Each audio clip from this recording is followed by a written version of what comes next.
this is Dustin with Guitar Center here at NAMM 2026. We're here at the RCF booth with Jim. Very excited to be here, looking at the new J9 and J11 speakers. That's right. Hi, Dustin. Hi.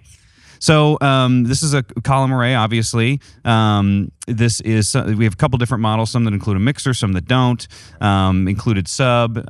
Tell me the difference between the two models, the 9 and 11. Well, the first thing to note is that this is not the first generation of EVOX systems that we've released. We released our first generation several years ago, but we're enhancing a lot of new aspects of it to make sure that it sounds better and gets louder.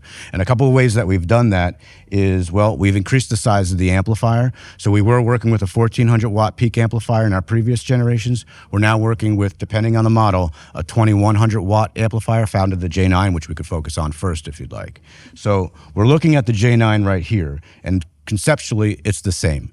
It has a sub on the bottom, a satellite speaker on top.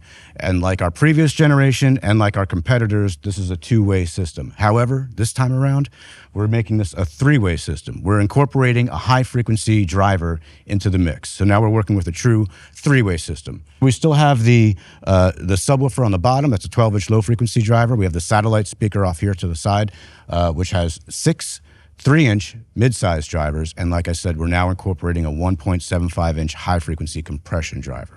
That's amazing. I've had a chance to hear them. They sound really, really good. And I've seen a few different configurations, too, outside. So you can change the height that this goes, right? You can do a smaller version or a taller version? Yeah. There's cosmetic changes for sure, and they're functional, not just for looks. So our previous generation had an actual speaker pole with a wire that attached the two enclosures together. Now we're going with a solid pole that adjoins the sub to the top, and there is an accessory piece that allows you to adjust the height of this top speaker to 4 different positions. So this is the standard position. We can go higher or lower. We could actually bring this top speaker all the way down flush to the sub, which I like to use as, say, like a drum monitor, because then you put that next to the drummer, you got a subwoofer and a top speaker. And then with this other model here, we've got a lot more speakers. Conceptually, the same thing, and it carries over a lot of the same attributes as the previous model. So this is the J11. It still has a 12-inch low-frequency driver on the bottom. It still has 3-inch mid-size drivers. However, this has 12 of those opposed to the 6 we just talked about earlier before. And then, of course, it has that 1.75-inch high-frequency driver located up top. And in addition, this has a larger amplifier. The J9 has a 2100 watt amplifier. This has a 3500 watt amplifier. That's a big jump. 3,500 watts. That's serious sound. Well, if you want to get loud, that's what you need. Yeah. Very good. And they both break down, right? They're portable. I see there's a separation here. And Yeah. In fact, I'll take one off. I could show you the inside. Let's see it.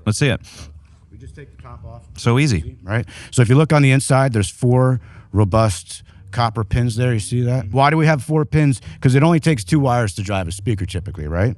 So we use 4 pins just in case, because in case one of these pins breaks or gets dirty or something happens, the adjacent pin will take over so that the show can keep on going.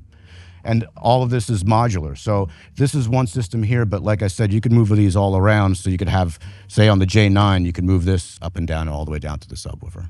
I'm glad you called out those pins, because to me, that's kind of what I think of when I think of RCF, is kind of like overbuilt and really, like they've thought of everything, right? This is kind of a speaker you can buy, a system you can buy, and trust that it's going to deliver in a consistent way. Yeah, well, we try to listen to the users out there and what they like, what they dislike, what everyone else is doing, and how we can improve on that. We look at ourselves and we look at the competition, and how can we raise that bar once more again. Absolutely. So who do you see buying the J9 versus the J11? Who are these 2 different customer segments? I can't think of anybody who wouldn't buy this system. I mean, you got the mobile DJ, right? You have your corporate cats out there who want something slim, slick, easy to carry around. It looks good. These are available in black and white. So if you're a wedding DJ or, like I said, a corporate guy, there you go. If you're a mobile musician, if you're using the JMIX, you have an 8-channel digital mixer with onboard effects, complete parametric EQ control on everything, and you can control it all right from your app, from your phone on an app as well.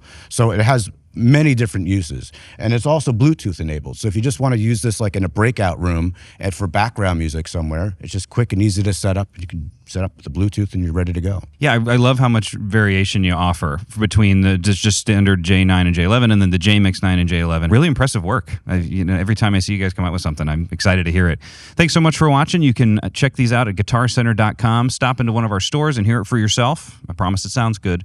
And stay tuned for all of our NAMM 2026 coverage. Thanks so much, Jim. Thanks, Dustin.